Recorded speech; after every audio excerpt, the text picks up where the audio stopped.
আমরা যখন এই কলেজ পাড়ায় পড়তে আসি তখন আমরা না হেঁটে আসতে পারি না কোনো যানবাহনে আসতে পারি। বাচ্চারা কখনো ড্রেনের মধ্যে পড়ে যায় বা ইউনিফর্ম নষ্ট হয়ে যায়। আবার আমরা যখন আসি যানবাহনে তখন রিকশার চাকা বা বাইক ড্রেনে পড়ে যায়। এটা পৌরসভার সামনের এলাকা, এখানে আমরা আরও উন্নতি আশা করি, কিন্তু গত কয়েক বছর ধরে একই অবস্থা। আমাদের প্রশাসন এই রাস্তাটা দেখছেই না।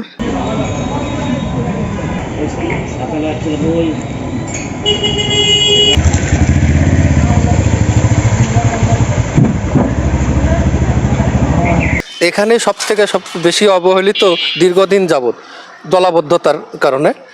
আমি ব্যক্তিগতভাবে ৯ নম্বর ওয়ার্ড বিএনপি সভাপতি হওয়ার কারণে প্রতিনিয়ত বিভিন্ন মানুষের কাছে আমার এ ব্যাপারে কৈফিয়ত দিতে হয়। এটা দিতে আমি দেও যে আসলে এই ধরনের ঘটনা এতদিন ধরে আসলে থাকা উচিত নয়।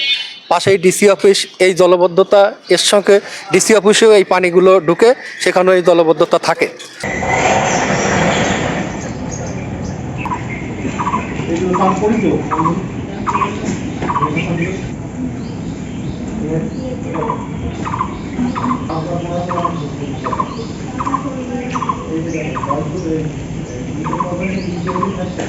দীর্ঘদিন যাবৎ এখানে আসা যাওয়া করি, অনেক জায়গায় আসা যাওয়া করি, কিন্তু যে কলেজ পাড়া এটা পানি বাঁধলে পানি দেয় না।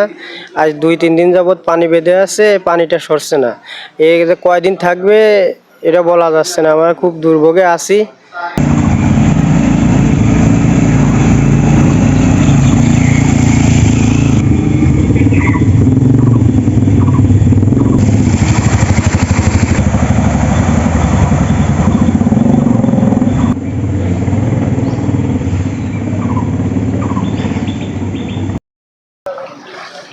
তাদের দেবো না, তুমি তো আসো রিক্সা চালাতে, তুমি একটু বলো, তা আমার একটু সমস্যা হয়।